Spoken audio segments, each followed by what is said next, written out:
Hi, my name is Terry Drain. I'm an elementary physical education teacher from Pleasanton, California. This video, Assessment for Learning, is based on a presentation I made last summer at the California Elementary Physical Education Workshop. There are many kinds of assessment, but the one that's the most important, and yet teachers know the least about, is assessment for learning. I first learned about Assessment for Learning, or AFL, 10 years ago when I came across this article by Rick Stiggins. What I learned from the article helped me to understand the relationship between the standards, assessment, and student learning. Since then, I've worked to incorporate AFL into my lessons.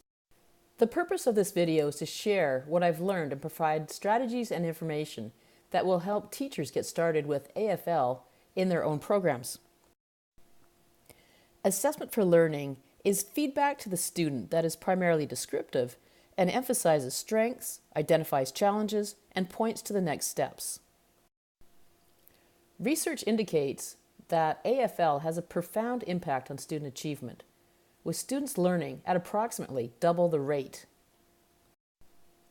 What does it look like? With AFL, students are provided a clear vision of the learning target. They are given examples of strong and weak work. Lessons are designed to focus on one aspect of quality at a time. Students have multiple opportunities to receive descriptive feedback about their progress. It consists of self-assessment and peer assessment. And students know where they are, where they're going, and how to get there. There are many benefits. First of all, it has an impact on motivation. You may not be aware of this, but every 3 to 4 minutes, students are asking themselves these questions.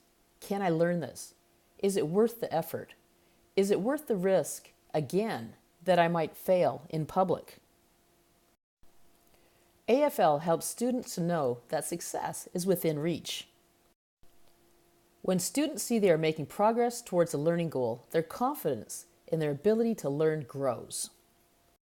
AFL also empowers students to take responsibility for their learning. Students see where they're now, where they're going, and how to close the gap. The end result is that AFL has a massive impact on student achievement, especially for low achievers. In the next part of this video, I'm going to share what AFL looks like in physical education. The process of AFL starts in the planning stage, when the standard is unpacked to identify what students must know and do. For this standard, demonstrates the overhand movement or throw pattern, students are required to stand sideways to the target, bend their throwing arm to 90 degrees, step forward with the front foot, follow through to the opposite thigh, and be able to list the cues for throwing overhand. After the standard is unpacked, assessment tools are created using the following criteria. The tools must be aligned to the verb in the grade level outcome or small learning blocks in the unpacked standard.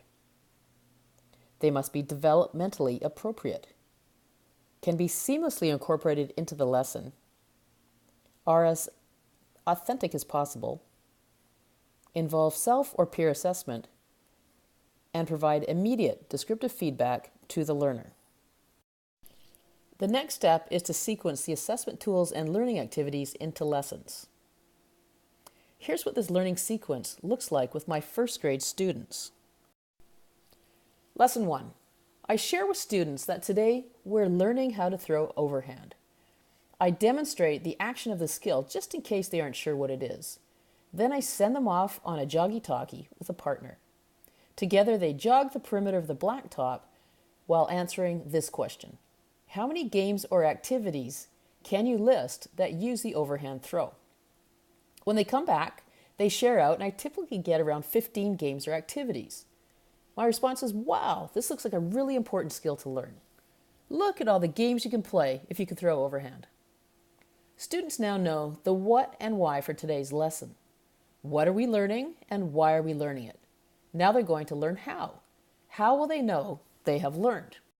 I model the skill and share the critical elements with them, which are from the Unpack Standard: stand sideways to the target, throwing arm bent in the L position, step with the front foot, throw, and follow through to tickle the opposite thigh. Students shadow me as I do this. Completing an activity called Say It, Do It, students then say the cues as they perform the skill. They repeat this several times. Then I encourage them to close their eyes so they can get a sense of what the skill feels like. I use the what, why, how strategy to put the expectations for learning into kid-friendly language. I not only verbalize what, why, how, but I have it on my whiteboard for all students to see when they come to class. The main part of the lesson has students playing catch with a partner. They are now trying to perform the TL step and tickle. I actually just want to focus on the T and L today. So after they throw for a few minutes, I ask the students to watch their partners and give them a point if they start in the T position.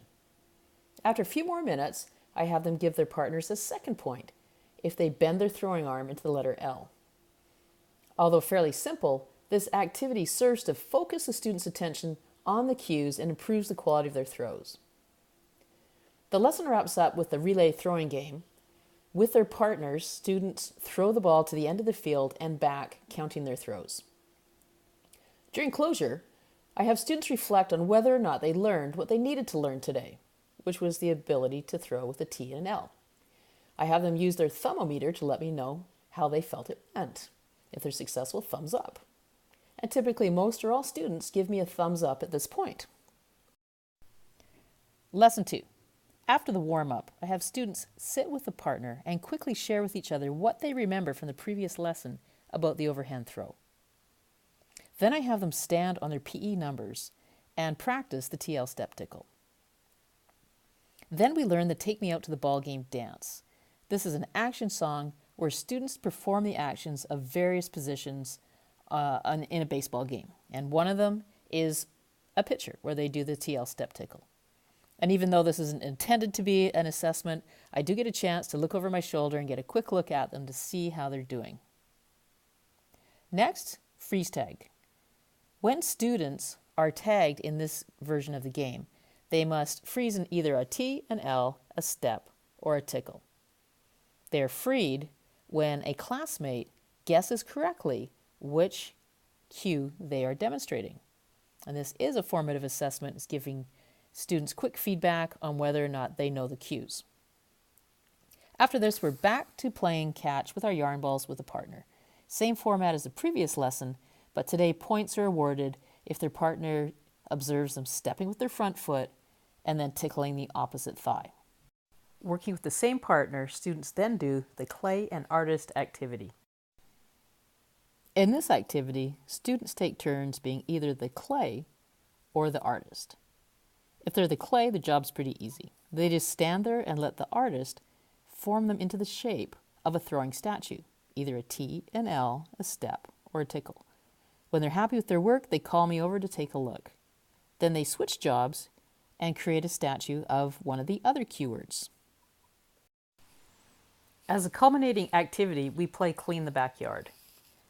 In round 1, we play the traditional way, with all the students on the court, half on one side of the net, half on the other, and them throwing the yarn balls over top of the fence, trying to clean the backyard of all their trash. But as you can imagine, their technique is pretty terrible with this version. So what I do for round 2 is have their partners stand on the sideline, which is what you see here, and they hold up their hands as scoreboards and give their partner a point every time they see them throw with correct technique. We'll play for a few minutes, and then I'll have them switch jobs, and we'll repeat this 2 or 3 times. I really like this version of the game. It holds students accountable for their learning and really gets them to focus on throwing with correct technique. Lesson 3. We start with spring training tag, another version of tag that includes a formative assessment. In this game, I've got 4 judges on the sideline. Actually, the judges are coaches. When students get tagged, they go to spring training where they perform for the coach the overhand throw action, no ball, And the coach gives them feedback on whether or not the throw is correct. And they do this with either a thumbs up or not. If the coach notices an error in the throwing technique, their job is to correct the thrower. Then the thrower is back into the game. After a few minutes, I'll call switch. We'll get new coaches, and I'll do this 3 or 4 times. Here's what it looks like.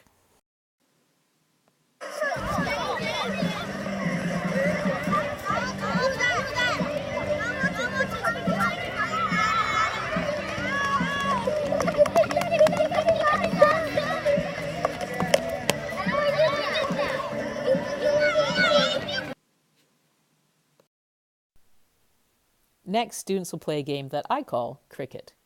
So to set this up, we're on the field, and I've got 2 cones about 20 yards apart. And students are in groups of 2, 3, or 4, depending on my class size. The thrower stands at the first cone, and before they're allowed to throw, they need to say the cues, TL, step, tickle. Then they throw the ball straight ahead as hard and far as they can. While the other students are chasing the ball down, the thrower runs back and forth between the first cone and back, scoring a point for every time they reach the cone. This continues until the ball is retrieved and students touch the second cone saying stop. My goal with this game is to get students to review the critical elements or the cues every time before they throw. So hopefully that will remind them to use correct technique. Lesson 4 starts with spring training tag, and then students rotate through the following 4 stations. Station 1, students are throwing and catching with a partner. This is where I'm stationed, and I'll get a chance to work individually with the students that are still struggling. Station 2, partner points again. A slight variation though this time. One partner is throwing at a backstop, tennis balls, and throwing as hard as they can, while the other partner is safely located behind the backstop, giving points for correct technique. Station 3, students are playing cricket, and Station 4, clean the backyard. Here's a look at the partner point activity with the backstop. Here are the assessment tools that were featured in the learning sequence. You'll notice that each and every one of them also doubled as an instructional activity. And these tools were embedded seamlessly within the lessons, so they were part of instruction, not apart from instruction. They're also what I call lean and green strategies, in that no extra materials were needed to implement these assessment tools. Let's reflect back on the learning sequence to see how well it met Stiggins' descriptors for AFL. First of all, were students provided a clear vision of the learning target? Yes, the what, why, how strategy allowed me to do this. Were students given examples of strong and weak work? Yes, students knew what the skill of the overhand throw should look like and also what it should not look like. Did lessons focus on one aspect of quality at a time? Yes. We worked on the T, then the L, then the step, and then the tickle. Did students have multiple opportunities to receive descriptive feedback about their progress? Yes, there were 7 assessment tools embedded within that learning sequence. Did lessons consist of self-assessment and peer assessment? Yes. Did students know where they were going, and how to get there? Yes.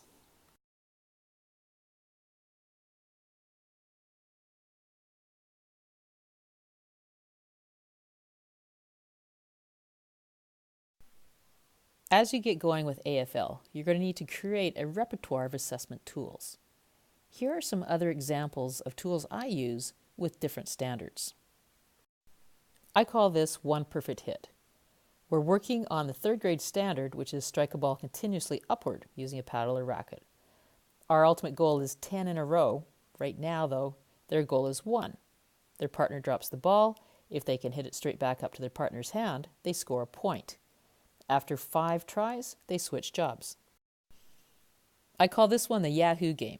As I said previously, their goal is 10 hits in a row. To do this activity, they start on the end line and they attempt to do 1 hit. If they're successful, they take a step forward and try to do 2 consecutive hits. If they're successful, another step forward and 3 consecutive hits. At any point when they are not successful, they start again. But if they are successful, they continue on. And if they get to 10 consecutive hits, they scream Yahoo, jog back to the beginning, and try again. I really like this activity because while they're engaged in this, I get a chance to see who is not being successful, and I can work individually with those students. Assessment magnets are a great way to make learning visible. Here my 5th grade students are working towards the goal of striking a ball 10 times over a net consecutively with their partner. These magnets have numbers on them that correspond to their PE numbers. They have a number of tasks to complete, and each time they're successful, they move their magnets over one column. Each column or each task is progressively harder and leads to the place where students rally 10 times. If they're successful at doing that, they can move their magnet over to one final column where they work on setting a rally record. This is a skill checklist I used using a picture of one of my own students, and it's for the FitnessGram to Curl Up test. My 3rd grade students are required to name and locate the major muscles of the body. So I created these muscle identification sheets, and the first one here, the names are provided and students just need to locate. On the back side, they must name and locate the major muscles. And here you see examples of them quizzing each other on this information.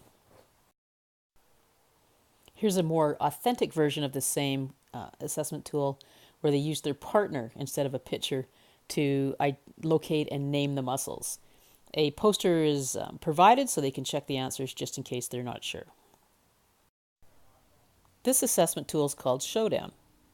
Right here, they're working on defining the components of fitness. Each student has a whiteboard, and they take turns asking the group questions about the components of fitness.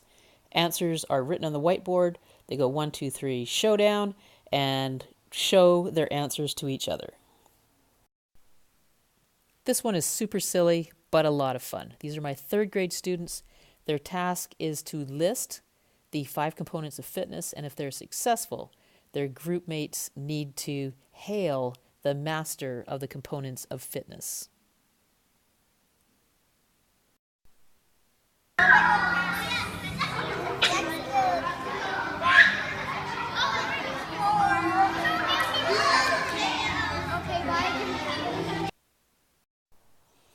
Here's another example of how to use TAG as an assessment tool. In this version, which is called Perfect Push-Up Tag, students come to the side and perform a push-up for a judge before they can re-enter the game.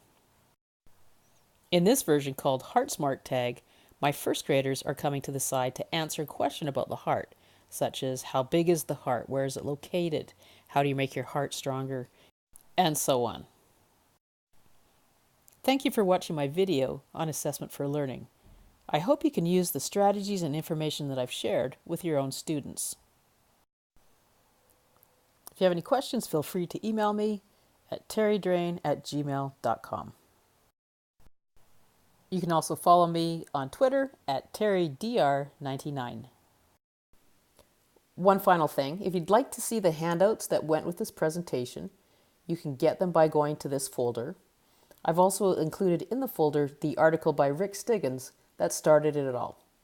Good luck and happy teaching.